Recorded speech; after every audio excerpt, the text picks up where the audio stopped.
Hi, and welcome to the first episode of Around the Horn for this season. I'm your host, Claudia Chakamian, joined by Federico and Jacob Tobey.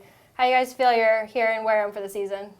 I feel pretty good. It's my second season with the Gatemen. It's really fun, obviously, being an intern, a broadcast intern on the play-by-play / the color of the broadcaster. Fun. Everyone in Wareham's really good from the top of the organization down. Tom Gay, the president, Andy Lang, the general manager, Don Snedden, his first season as head coach. He's been really awesome. We're going to talk about that a little bit later. It's just been really fun being here for my second season, and then this is your first season. How do you feel about it? Yeah, I've been really impressed with the level of play from these players so far. They've done a great job. The team is starting to click. I think we've got a great organization here in Wareham, and it's a model for the Cape Cod Baseball League, what we're doing here, and I think it's a really exciting season going forward for the rest of the summer. The only thing I will say is that the drive to everywhere to Orleans and places like that, Brewster, those things, that's the only downfall, but everything else is really fun. So it's a good organization, the best in the business by far. Yeah, and this is my first time in Cape Cod, and it's amazing so far. So I know personally, our first week of the season is in the books, and pitching for me has been the strongest suit, I think. Our starters consistently have been going out there, doing really well.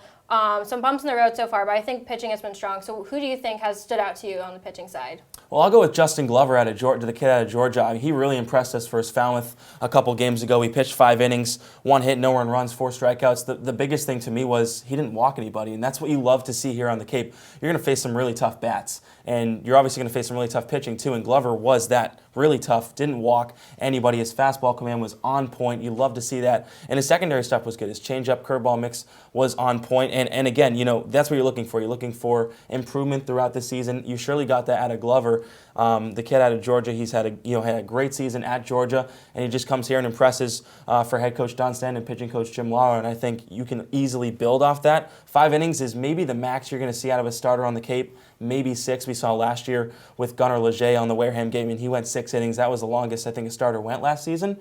But 5 innings, no earned runs. I would take that if you're Justin Glover, and I think Don Snedden does the same. Well, you're going to go with the lefty, but I'm going to go with the righty, Joey Matulovich out of Cal. He's been absolutely fantastic. 9 scoreless innings. His first appearance last Thursday against Harwich. He dealt 4 scoreless in relief, and then he had a 5-inning outing on Monday against the Hyannis Harbor Hawks. He was the starter in that game. He pitched those 5 scoreless innings, a couple of strikeouts to go with it. He had some runners on base, but worked himself out of jams. I've been really impressed with his composure. Can't wait to see what he's going to do going forward. I think he's going to be a West Division All-Star pick this year. Hey, hot take. I like it. Yeah. Doing hot takes. I like it. Yeah, I agree. And I think the pitching moving forward, Lawler is phenomenal with what he does, and he can just continue to grow those pitchers over the season. Hitting, I think, needs some work. When I've spoken to Don Snedden, he said they've been working on that timely hitting. They need to get those key at-bats. So what do you think, as a hitter, who has impressed you?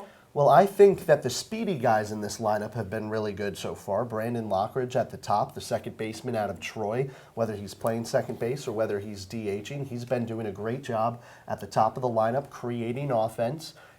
When he hit second, Tanner Dodson, I've been really impressed with him in center field. He had a great throw at Chatham during the doubleheader last Sunday from center field, and I think he's been doing a good job keeping the offense working at the top of the lineup.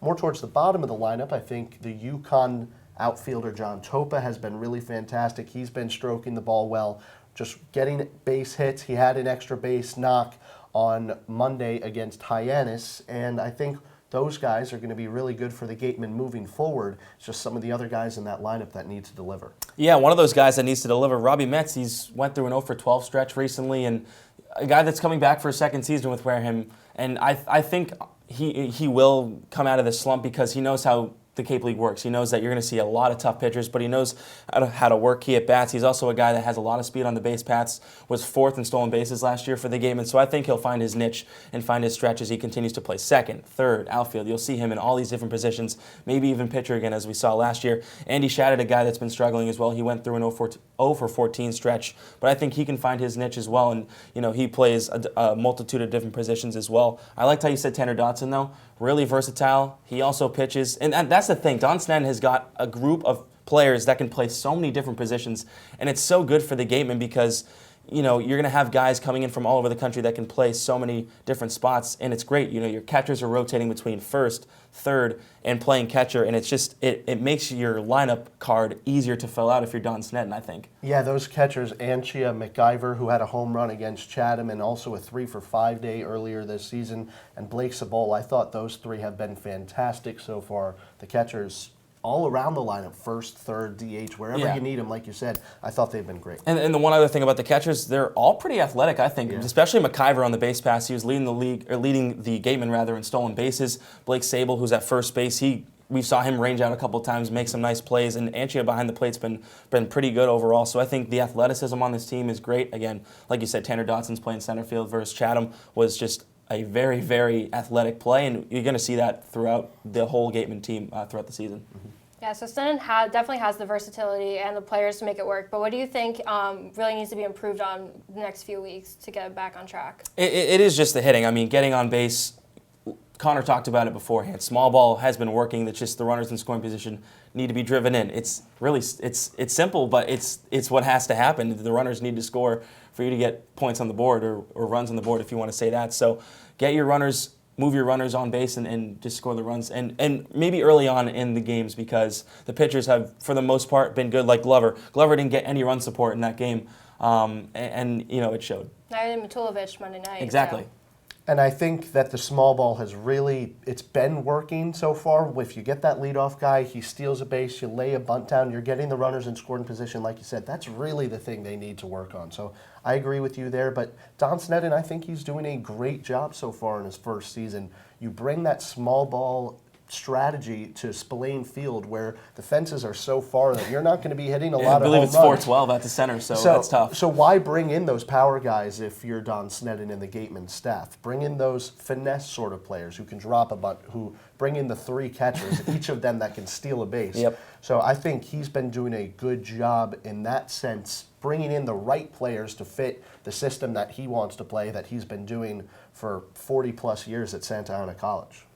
You mentioned, this is Sneddon's first year as head coach. What's really impressed you, and how do you think he's doing handling that new type of pressure? I think he's having a lot of fun. I just see it talking to him every day before the game. He's having a boatload of fun now at the helm for the game. And last year he was under former head coach Jerry Weinstein, and they've had a long relationship going back through the Colorado Rockies minor league affiliate system. And I think Sneddon is just a great guy to have at the helm because he understands how things work. He understands the major league system. He understands the minor league system. And he knows at the end of the day you're trying to develop the players. He carries that over from Jerry Weinstein, whose main thing was player development. He carries that over. And I think he's just... He loves talking to us, giving us information. He just loves the Cape League in general, and he has a lot of relationships with all the coaches on the Cape. And it's nice to see him at the helm now because he's really at his full force. And he was at third base last year. He was always joking about how he coached the runs in and the stat are runs coached in. Now it's runs signed in, as he said to me pre-game, because he's now signing off the runs, not coaching them in from third, but still he's having a lot of fun. It's good to see. I think he's doing a really great job in his first season as manager. Being a manager or a coach doing anything on the Cape Cod Baseball League is really impressive, and it shows that you have a high level of baseball knowledge. You know the guys that you're bringing in. You know what you're doing out there on the field. I've been really impressed with him, and I think we're going to see more winning from him because he is just sort of a natural winner. You talked about his personality. That's sort of how he is. Yeah. He does things the right way and teaches his players the right way. Yeah, and he'd never been to the Cape before last season, and he was talking at the first pitch brunch before the season started, and he was saying that he'd never seen rotaries or he'd never seen cops at construction sites. He was saying about seeing all these new things, seeing the baseball team, seeing the league, how it runs. He's just enjoying every bit of it. His wife is too. They have a lot of fun coming up here, and it's just great. Same thing with pitching coach Jim Lawler. They've had a lot of fun. Yeah, I definitely agree. So coming up after the break, we'll send it to our beat writer Matt Feld in our new segment, Feld at the Field. Welcome back. I'm Matt Feld. I'm joined by right-handed pitcher Joey Matulovich out of Cal Berkeley. Joey, bit of an interesting high school career for you. Quiet first 3 years, and then the senior year really all came together. You got your first offer from the University of San Francisco, and then finally from Cal. What was it like to have, after 3 years, that all the work you put in finally pay off senior year? It was really a dream come true. I mean, every high school baseball player wants to play in college, and I mean, didn't work out early for me, but I mean, I just stuck to the process and it ended up working out, and I'm loving where I'm at right now, and I couldn't be happier. Your senior year, I think you threw 2 no-hitters and had another 1-hitter. So what was it kind of like to go out your high school career with a bang and really perform it at your best when your team needed it most? It was cool. I mean, everybody kind of took everybody by surprise. Just because I only threw 4 innings my junior year, and then I came out. My first start of my senior year wasn't that great, and then I proceeded to throw like 3 no-hitters after that. And everyone was like, kind of like, where did that come from? And I just put in the work, and I was just doing it. I don't know. So far on the Cape, 9 innings, you've only let up 3 hits, walked 1, struck out a batter, but you seem to really be a control-first type pitcher. Command is really your go-to, fastball command, and then mixing in some of your all-speed stuff. What have you been working the most with pitching coach Jim Lawler on while you've been up here on the Cape this summer? Mainly working on my off-speed pitches. That was my biggest thing this year, was getting my slider and my changeup over. And he's helped me a ton with my slider already. It's gotten exponentially better, and yeah, I mean, fastball command's kind of my go-to. You seem to be really efficient on the mound. 50 pitches over 4 innings in your first outing, then just 52 over 5 innings in your second outing. What allows you to be so efficient and get those quick innings, get those ground ball outs, as opposed to being, a 10 strikeout guy over those 5 innings? Fastball command. Fastball command is the biggest thing for me. Just pounding the zone and letting them hit the ball. One of my teammates 2 years ago, Dalton Jeffries, he always told me, he said, no matter what, do not walk anyone. So that was my biggest thing, is not walking anyone.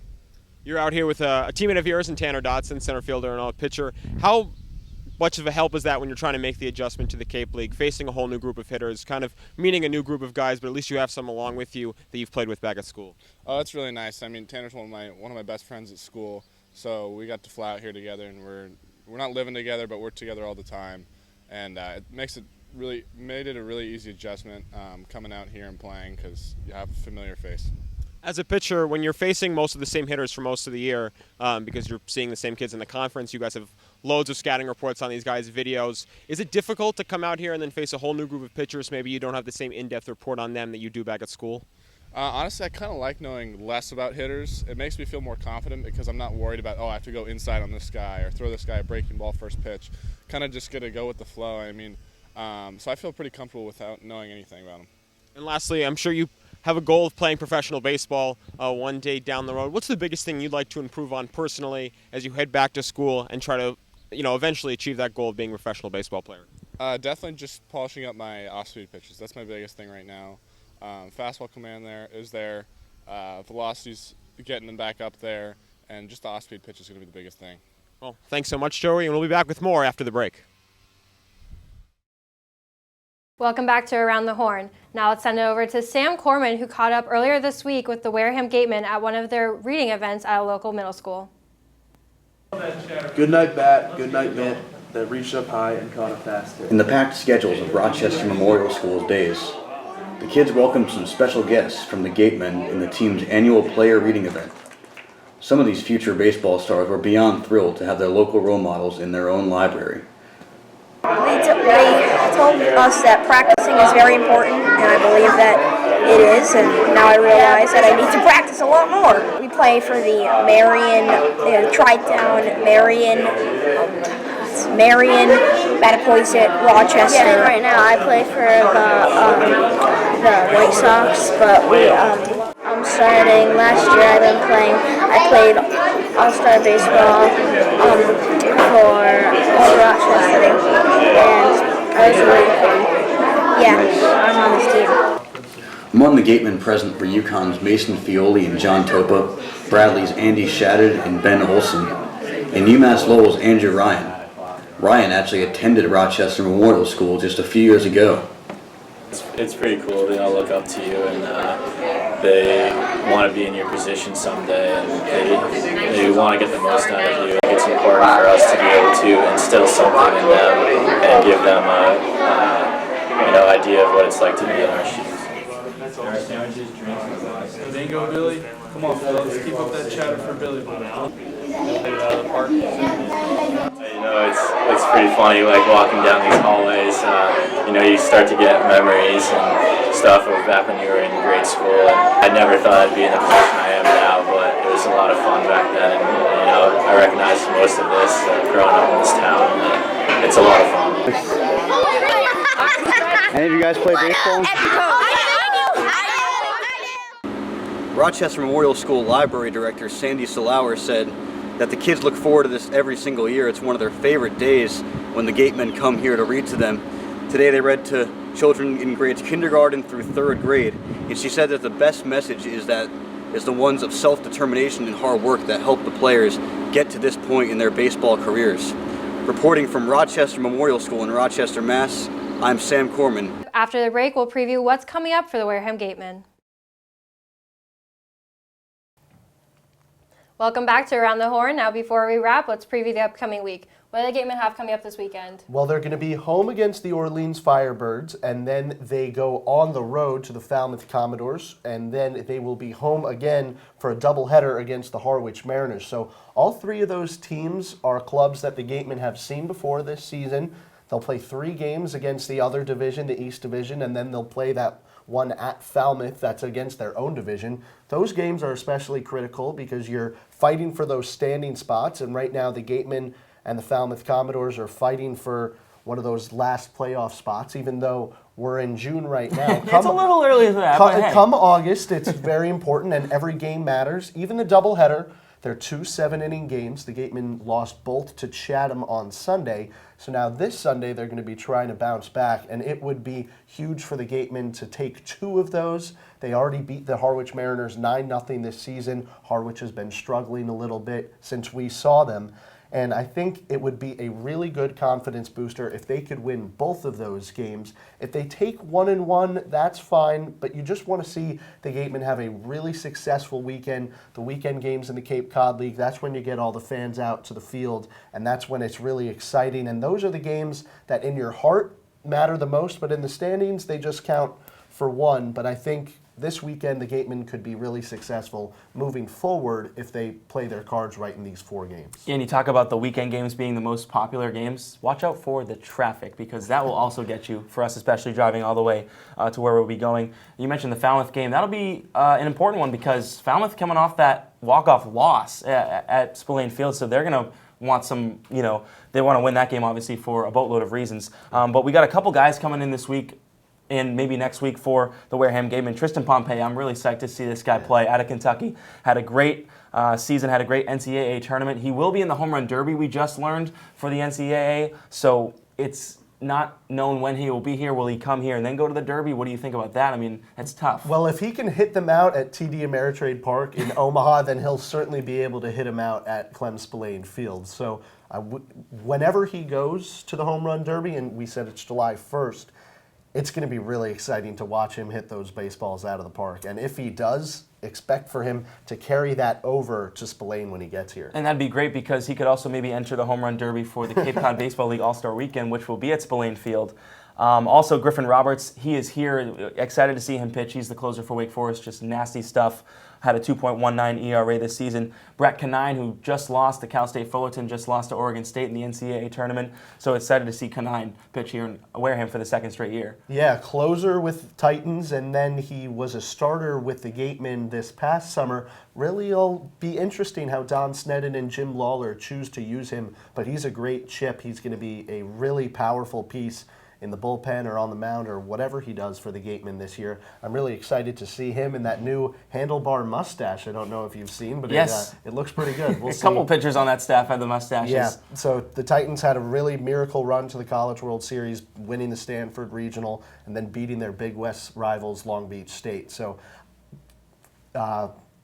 Canine he's going to have plenty of confidence coming into Spillane, and I can't wait to see him pitch. Yeah, I think he started all of his 8 appearances last year with the game, and so maybe Don Sneddon wants to build on that. He closes for Wake Forest, but you never know, or rather Cal State Fullerton, but you never know. And also Riley Gates out of BYU, he'll be coming in shortly. He's a nice closer, a nice piece for the Wareham Gatemen staff as Left-handed pitcher, which the Gatemen really need right now. They have Justin Glover, which you mentioned at the top of the show, but other than that, they're still looking for those lefty pieces. Yeah, so he's going to be really good. Played for BYU this year, just like Colton Shaver, who was here last year with the Gatemen and had a very successful season. So guys that are coming in from the West Coast, they're going to be really making an impact here for the Gatemen on Cape Cod. Yeah, it should be fun to see them, and more bodies means more options for Don Sneddon, and he always likes that more versatility on this team. Yeah, I definitely agree. It sounds like it's going to be a great weekend for the Gatemen coming up. Well, that does it for us this week on Around the Horn. Be sure to follow the Wareham Gatemen on Twitter, Facebook, Instagram, YouTube, and SoundCloud. Thank you for watching this week, and tune in next week. I'm Claudia Chakamian for Connor, Federico, and Jacob Tobey.